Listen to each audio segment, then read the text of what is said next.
rumbo a la elección 2018. War Room, la política tras bambalinas. ¿Cómo le va? Muy buenas noches, un gusto saludarle de nueva cuenta. Mi nombre es Alejandro Rodríguez, bienvenido a War Room, la política tras bambalinas, donde vamos siguiendo paso a paso lo que ocurre cada semana en esta elección, no solamente presidencial, sino también en los 9 estados, donde se elegirán, por supuesto, a 9 gobernadores y en todos y cada una de las entidades, donde también elegiremos poco más de 3,000 puestos de elección popular. Es un gusto caminar de la mano con usted rumbo a este primer domingo de julio. Y mire, han pasado absolutamente muchas cosas en esta semana. En esencia, el golpeteo hacia Ricardo Anaya. Más adelante le voy a presentar un estudio de Secubo realizado por Campaigns and Elections y esta empresa española junto con la auditora Elemental, en donde nos dice que Ricardo Anaya resultó ser el candidato más golpeado esta semana en absolutamente todos los medios de comunicación. Mientras eso ocurre, mientras más adelante lo platicamos, le presento a nuestro amigo Mauricio García, consultor político. ¿Cómo estás, Mauricio? Muy bien, Alejandro. ¿Qué tal? Qué gusto saludarte, tenerte aquí. No, hombre, muchas gracias por la invitación. Mauricio, ¿qué estamos viendo? Se acerca ya la etapa de campaña, sigue esta guerra fría, por lo menos en redes sociales, en medios de comunicación, entre los candidatos.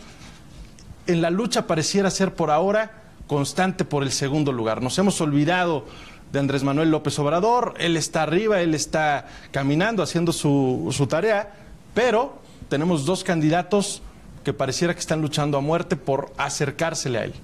Así es, bueno, finalmente vivimos en un sistema político en donde no hay segunda vuelta y por lo tanto la encuesta juega un rol fundamental precisamente para que el electorado pueda tomar su decisión en cuanto al famoso voto útil, ¿no? Es decir, entonces lo que buscan los candidatos es polarizar la elección, que se vuelva una elección entre 2, de tal forma que uno o el otro pueda captar los votos del tercer lugar que, digamos, no tendría oportunidad de ganar en este caso. Lo que has dicho vale la pena retomarlo. En este periodo de intercampaña se ha vuelto nuestra primera vuelta realmente. Esta precampaña, el intercampañas, es la lucha constante entre segundo y tercer lugar por ver quién se le acerca más al primero y tomarlo como eso, como una primera vuelta y después darse ya un entre prácticamente con el primer lugar. Exacto, y finalmente esta campaña ha sido sumamente interesante precisamente porque ya dejamos atrás esta vieja idea de que las precampañas solo eran para los militantes y simpatizantes del partido y que la intercampaña era como un impasse en donde no pasaba absolutamente nada, ¿no? Hoy en día, como bien lo apuntas, la precampaña se volvió una especie de primera vuelta. Ya fue campaña abierta para la población en general, absolutamente ridículo todavía que le pongan a los spots dirigido a militantes y simpatizantes, como si todos los que no somos militantes nos tapáramos los ojos o los oídos, ¿no? Y la intercampaña también resultó sumamente interesante. Muchos pensaban que iba a ser algo muy tranquilo, una etapa en donde no iban a pasar grandes cosas y todo lo contrario, estamos viendo que las aguas están sumamente agitadas y todo muy movido, ¿no? ¿Qué es lo que pasará desde tu punto de vista? ¿Qué es lo que está ocurriendo con Ricardo Anaya? Esta semana le llovió prácticamente, en primera instancia con las acusaciones que se hacen por lavado de dinero, que esto ya lleva 2 semanas prácticamente, con el caso Barreiro, el caso del suegro, el cuñado, todas estas implicaciones por 50 y tantos millones de pesos. En segundo punto, Anaya plagia, se vuelve un trending topic, donde retoma prácticamente, por no decir para los seguidores, no se van a enojar, donde copia prácticamente 2 presentaciones de TED y las vuelve suyas en esta moderna presentación o moderno lanzamiento de campaña que hizo al estilo de Steve Jobs. Sí, la verdad es que ha sido una semana, bueno, más bien fue una semana bien complicada para la campaña de Anaya. Sin duda la más dura que han tenido a lo largo de esta etapa de precampañas e intercampañas. Y finalmente pues se tiene que abordar como una situación de crisis. Y como en toda crisis tenemos que contar una historia, hay una narrativa de fondo y esa es la narrativa que tiene que ganar. Es decir, el electorado no ve una crisis, una campaña electoral, una noticia. Lo que el ciudadano ve son historias. Y nosotros como consultores, como parte de una campaña, lo que tenemos que hacer es contar la mejor historia y que nuestra historia sea la que prevalezca sobre la historia del adversario. Aquí tenemos dos narrativas muy fuertes que se encuentran la una con la otra. Por un lado tenemos la narrativa oficial, la narrativa del PRI en este caso, que nos dice Ricardo Anaya es un corrupto, lavador de dinero y un estafador. Y por el otro lado tenemos la narrativa de Ricardo Anaya que nos dice esta es el claro ejemplo de un gobierno autoritario, de un régimen autoritario que utiliza las instituciones para bombardear y debilitar a los adversarios, a la oposición, ¿no?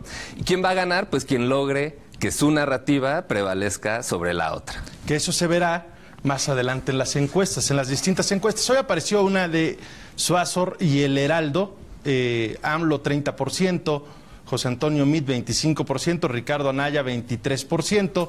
No es la única que apareció, también hay una más, en este caso de la empresa Massive Caller, que dice todo lo contrario, mientras El Heraldo ya pone prácticamente a José Antonio Meade en el segundo lugar.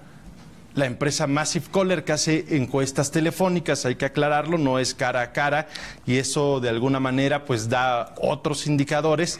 Dice que Andrés Manuel López Obrador, después de esta crisis, 32.2%, Ricardo Anaya 25.1% y José Antonio Meade 13.5%, según esta encuestadora telefónica, a una encuesta de 4 de marzo. ¿Quién dice la verdad? Pues no lo sé, cada quien tiene su método, son completamente diferentes y es parte de lo que vamos a estar viendo también, Mauricio, en este periodo electoral, encuestas de todos los sabores y colores. Sin duda, y finalmente estas dos encuestas no las hago menos, sino que simplemente son recogidas antes de que viniera esta semana negra para la campaña de Ricardo Anaya. Entonces, lo interesante va a ser ver las encuestas que salgan después de que se hayan levantado, por ejemplo, este fin de semana que acaba de pasar, que ya puedan recoger un poco todas las noticias que vimos. Y completamente rara la de Massive Caller, me permito decirlo, porque lanza otra encuesta también donde le pregunta a la gente si sabe o no del problema de Ricardo Anaya, se ha enterado de las acusaciones del gobierno y el PRI, un poco sesgada la pregunta, claro. Se ha enterado de las acusaciones que el gobierno y el PRI han hecho contra Ricardo Anaya por corrupción y lavado de dinero. Bueno, en la pregunta ya va la acusación. Claro. El 70% dice que sí, el 29%... No, el 70% dice que sí, el 29% dice que no. Y después hace otra pregunta, Massive Caller, ¿es una campaña del gobierno para dañar a Anaya? La gente considera que sí, y la otra, el 45%, dice que es corrupto Ricardo Anaya. Sin embargo, eso no se refleja en su encuesta. Las vamos analizando, no tenemos nada en particular con las encuestadoras, solamente vamos desglosando un poco lo que hacen. ¿Qué debe ser?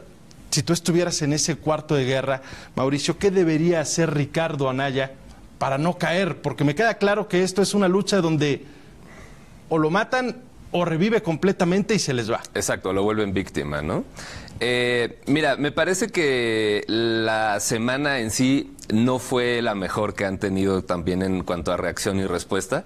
Creo que se tardaron y se vieron un poco débiles a la hora de responder. Nosotros veíamos diario al presidente del PRI, Enrique Ochoa, en un tour de medios brutal, en donde salía a la cabeza, ¿no? Con todo, de Ricardo Anaya.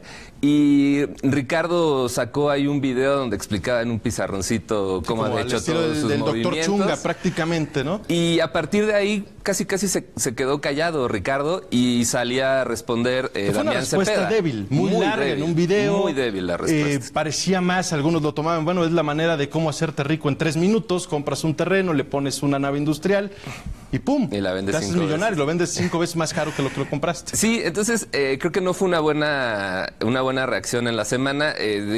Después salía Damián Cepeda a contestarle a Enrique Ochoa también, pues un poco débil. La verdad es que Enrique Ochoa hizo muy bien su trabajo esa semana. ¿Y qué creo que tiene que hacer Ricardo Anaya? Creo que tiene que salir a dar una respuesta mucho más contundente como lo que salió a hacer ayer, precisamente, en donde ya señala directamente... Parecía que había estado oculto, Pero tarda unas semanas y cacho en recuperarse, en tomar valor para salir al Exacto, cielo. exacto. Entonces creo tardan mucho en construir esa narrativa del gobierno me ataca y usa las instituciones. Es correcto, pero finalmente es lo que empezó a hacer ayer con su conferencia de prensa y hoy en la mañana de una entrevista muy dura con Ciro Gómez Leiva, donde prácticamente dice que él va a meter a la cárcel al presidente Peña. Vamos, no. Pero eso vende en elecciones. Por supuesto. Y digo, lo vimos en las elecciones de 2016. Estatales ha funcionado mucho, ¿no? Es decir, hitazo. Yo voy a vender a la cárcel, es jalar al voto de ira y llevártelo contigo. Por supuesto. Porque hasta hoy no ha prometido eso Andrés Manuel López Obrador. No, de hecho ha prometido lo contrario, ¿no? Ha prometido una especie de amnistía. Exacto. Sin duda puede ser un buen golpe y sin ir más allá, Ricardo lo que tiene que hacer es precisamente eso, es dar esta respuesta mucho más contundente, más fuerte, para que su narrativa sea la que gane. Y finalmente tienes un gobierno con el 22, 25% de aprobación, es decir, tiene una credibilidad bajísima. Y entonces, si un candidato de oposición puede construir esta narrativa de el gobierno me está queriendo meter a las instituciones en mi contra, pues puede ser muy positivo y puede tener mucha credibilidad en el electorado.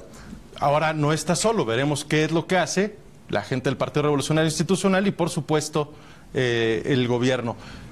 No te vayas a ir vamos a regresar más adelante con otras entrevistas y posteriormente tendremos una mesa redonda de todos para platicar qué es lo que está pasando en este periodo electoral. No se vaya usted tampoco, regresamos en unos minutos aquí a War Room, Cuarto de Guerra, la política tras bambalinas.